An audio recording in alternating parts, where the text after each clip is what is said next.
மாண்புமிகு முதலமைச்சர் வந்து பார்த்திங்கன்னா மேட்டூர்லேயும் திறந்து வச்சு கல்லணையும் திறந்து வச்சு தண்ணி திறந்து வச்சு இன்றைக்கி எல்லாருக்கும் அமோக விளைச்சல். நம்மளுக்கு அதுக்கு குருவ சாகுபடி எங்கேயுமே நல்ல அமோக விளைச்சல். நம்மளுக்கு இயற்கை கொஞ்சம் ஒத்துழைக்காமல் போனதுனால கொஞ்சம் மழையில் பாதிக்கிற மாதிரி இருக்குது.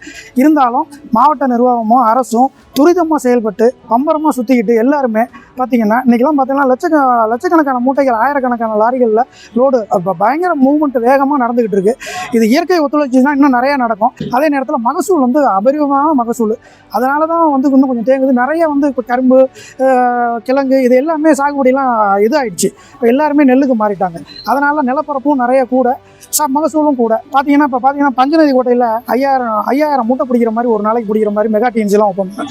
அதை வந்து இன்னும் தாலுகாவுக்கு இன்னும் நிறையா டெவலப் பண்ணி நிறைய இடத்துல ஓப்பன் பண்ணி இதெல்லாம் இன்னும் கொஞ்சம் தொழில்நுட்ப வளர்ச்சி இம்ப்ரூவ்மெண்ட் கொடுக்கணுங்கிறது தான் எங்களோட கோரிக்கையாகவும் வச்சுக்கிறோம். ரொம்ப நன்றி. நல்லா வேகமாக நடக்குது.